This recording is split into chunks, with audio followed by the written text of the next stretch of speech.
Adam Cheek here for Frontstretch.com with Sam Hunt, who is the team owner of Sam Hunt Racing, appropriately named. Yeah. And you guys have Kaz Grala driving for you full time this year, and I want to start with that. What's it like going after a championship for the first time? It's been different for sure. You know, it's the first time we've had a full-time driver in one of our cars.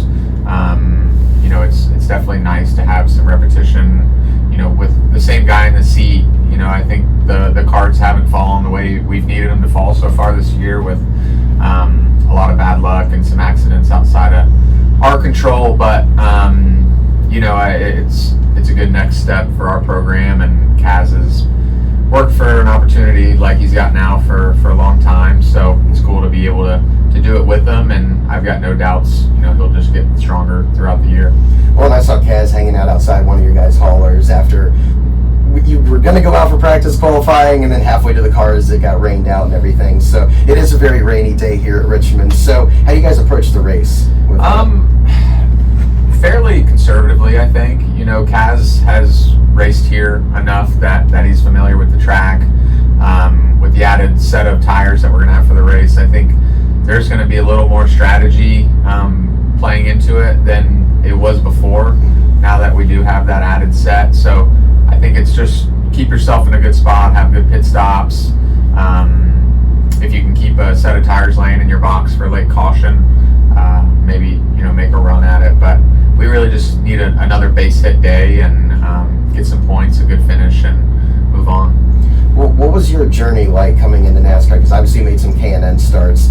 First off, what did that kind of teach you about the industry and NASCAR as a whole that and kind of helped you along the way? I think understanding the other side of the sport as a driver, and what you look for and what it takes, and like I think there's a perspective there that helps me, especially with other younger guys.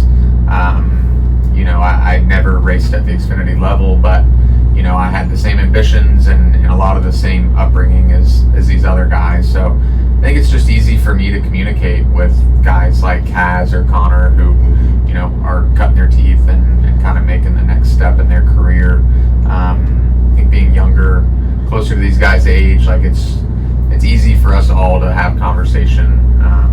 You know, I think communication's important, and it's been good so far. And what was that journey like into becoming an owner? What clicked for you, I guess, that made you choose that career path? I just think I didn't have enough success as a driver to do it. You know, I think we had to scratch and claw for the sponsors we had when I was driving, and I just felt like I needed to do something else with my career, and I wanted to stay in motorsports and keep competing. And you know, what started as a very small idea when we started the K&N team has kind of blossomed into what it is now. So really never expected it to get to where we are now, but I'm grateful for it, and you know, just have surrounded myself with a lot of really good people that have helped this thing keep going and keep growing. Well, and you mentioned sponsorship, and kind of when you first started as a fledgling team, what's the recruitment process like for looking for drivers and sponsors when you're kind of starting up like that? I just think you've got to find people that believe in your vision, you know, believe in what your mission is and what your goal is, who you are as a person. We're just really big about the human element here at our team, and we've been really fortunate to always have like-minded people, whether it's what we believe in motorsports or our morals or, you know, our ethics. Like this thing's been built on really good people, and I think we've been able to keep it that way, and if we can keep doing that, you know, we're going to continue progressing. Well, in that first race as a team owner, what were the nerves like? Well, we had to qualify for the first race. It was at Homestead 2019, and at that time the goal was just to qualify for an Xfinity race. I didn't watch our lap. You know, I was so sick to watch, because at the time everything, the little I had to my name financially was tied up in those 2 laps. But you know, it ended up going the right way, and it was a good weekend for us, and it kind of catapulted us forward. You know, I think there's been 4 or 5 leap of faiths that I've had to, you know, have building the team, and just being a faithful guy, and like believing that things will go the way they need to go, and I've been fortunate that for the most part, that's what's happened. And for this season, what came together to make Kaz full-time? Yeah, Kaz talked about it last year. I think he had gotten himself in a position to where he was really finally able to make something happen with a team, and he's a journeyman. He's been with the biggest teams, he's been with the smallest teams, and I think this was a really good spot for him, to kind of make that full season dive and maybe grow with a team that's also growing a little bit, and just bring his name back to the forefront as a full-time driver. But it came together quickly and organically, and he's a really good guy, great kid. I've known him for a long time. We raced together in the K&N cars 10 years ago, so it's cool to have a guy that used to beat me on track driving one of my cars now, for sure. And a guy like Tyler Reddick fielding him, what does a veteran like him and the most recent Cup Series winner as of this recording bring to the team and the staff? I think for us, like how we view it with Tyler is it's a great opportunity for him to evaluate our cars, our program. He's a guy that's racing at the highest level. Yeah, and really titles. And really enjoys the change of pace in racing with us. I think for him, it's something fun he can do just as a pure racer. And again, we've had friendship over the years, so it's always fun to put it all together. And my ask of a guy like Tyler is just to be brutally honest about where we can improve the program, where we can improve the cars, because we're always wanting to get better, and for us to get the best feedback. Guys like Connor they're learning these race cars. They're learning as much as they can, as quick as they can. A guy like Tyler, who's run seasons and seasons of Xfinity, will be able to tell us where we're at and where we can improve. And that's kind of a role John Hunter played for us in the past. Yeah, I remember last year talking to you at Darlington after you got, I think, your guys' career best finish up to that point, team best finish to that point. Yeah. And for Connor Mosack, also driving for Sam Hunt this year, if you guys both want to answer this, what came together to make this an effort for you guys here? I think it said he's driving 21 races. Yeah. I think so. What came together for that, and what have you guys been working on the most? Yeah, we met through a mutual friend, Coy Gibbs. We kind of all knew, and Coy reached out to me and had talked about Connor. We had met, I feel like, through mutual friends, and Connor ran Watkins Glen in our car last year. And we had a solid day, and I liked Connor off the bat, just how he carried himself, and I think we share a lot of, again, values, morals, kind of like-minded people, and really enjoyed that experience. And at least I felt like Connor needed to take the next step and being with a team that he can grow with, and learn pit road and make the mistakes that you're going to make your first year or two, like every championship guy has gone through. I just feel like there's a comfort that we have with each other, to where we're honest with every dynamic of the team.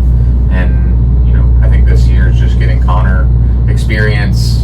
There's no doubts that he's going to run good. He's already run up front, but just something we can grow with together. And what's that adjustment been like for you? It's been Xfinity Series is a tough place, and there's a lot of good guys, and it's just a place for me to learn. And that's kind of like what Sam said. We built a relationship, and I feel like this was the best place for me to go. Really is between me coming here with Sam or going to like a truck series team, and I feel like there was more value for me to come here, and you get longer races, you're running against better guys, and it's a place where I can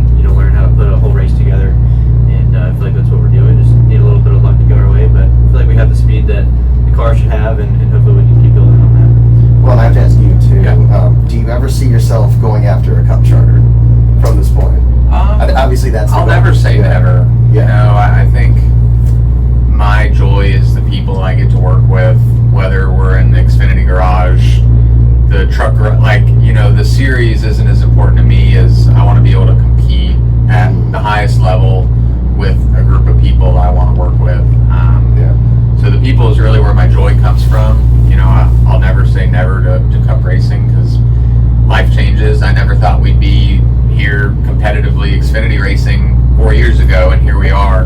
But I think the people aspect of it is my favorite, and if we can get to the point to where we're competing for wins at the Xfinity level and have a great group of people that we're working with, I don't know if I'd want much more.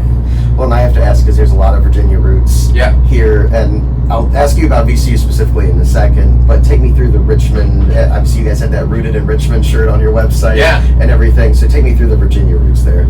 Yeah, I mean, I started racing, when we moved back from overseas. I started karting here in Virginia as soon as we moved here, living outside of Richmond, and raced late model stock cars at Langley and South Boston and all the Virginia short tracks. And, I'd say really that's where, my racing career became more serious, and I fell in love with it. And the first NASCAR race I ever saw was here in 2005, and so I just say there's some sentiment that comes with this place and the area, and Richmond's definitely one of my favorite places in the world, and it's fun to be able to come back at least once a year and see friends and family and people that supported me since I was much younger. Well, and as a fellow VCU grad, fellow Virginian and everything, what did you learn it when you were, I forget what your major is, I know you told me at some point. Okay, so how has that, I guess, aided you along the way, and what is your experience at VCU? I know there's not a whole lot of NASCAR connection there. I know they were on Hermes' car like 25 years ago, but was there any sort of anything at VCU that kind of helped you along the way? Definitely. I feel like college really, as much as the skills you learn in class, college teaches you how to just get something done, like complete a task, and make sure however you go about it, like you get through something. So I think there's a lot of life lesson you learn through school. And for me, when I was at VCU, I was kind of removed from the racing bubble a little bit, and that was kind of intentional. I wanted to get a perspective outside of racing for a couple of years, and because it's easy to get tunnel vision inside any sport and industry. So I felt like when I graduated there, I was confident in myself. I felt like I had a skill set leaving, and we talked the other night. It'd be cool to have a full VCU car on track and give all the students and the VCU people a reason to come out here and cheer for a horse in the race. I know last year Josh Williams had like VCU Children's Hospital on the car. Hermie had like VCU Athletics on it, and like a test car like 10 years ago. So I'd be all for that. I'd be all for that. I would buy all the die-casts as a grad. And I have to ask, what were a couple of your favorite parts about just your time at VCU? Because like I did a lot of like the student media stuff. I thoroughly enjoyed going to all the basketball games and everything. And I've never been a huge basketball fan, but basketball was a blast at VCU. It was something to be prideful. As a football guy, it was hard to go to a school at first that didn't have a football team, because that was really like my passion outside of racing. But I love the diversity and the culture at VCU, and you meet so many different people with different backgrounds, and I thought that was one of my favorite parts about it, is like you're outside of the bubble of only being with the same people, as whether it's people of different ethnicities or where they came from. Like there were a lot of people I met that were international and had come to VCU, and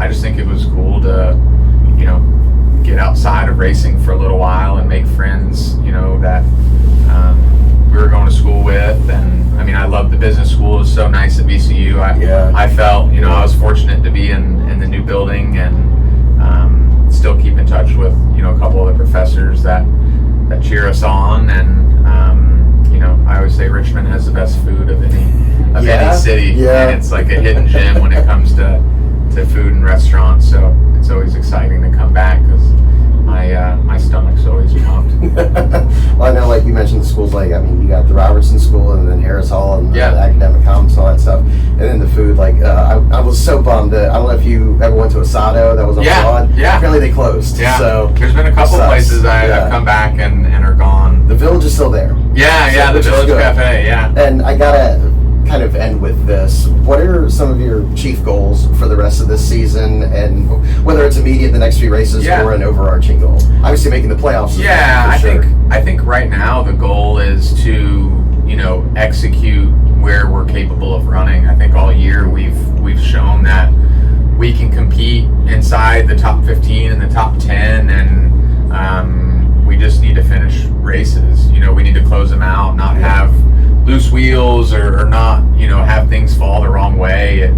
I think right now it's just execute is the name of the game, and I think the goal every year is just to move the needle a little bit more as a team with how we are, whether it's being more efficient or running a little bit better.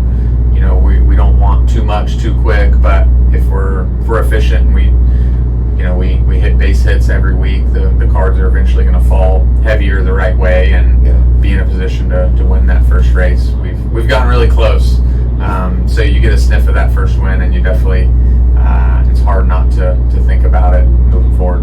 Well, Sam Hunt, thank you so much, man. I appreciate it. Great That's seeing Sam you, Hunt, as always. and keep an eye on that 26 and 24 the rest of the year. Hi, this is Steven Stumpf. Make sure to hit that subscribe button. Check out the 2 videos beside me, and for more racing content, visit frontstretch.com.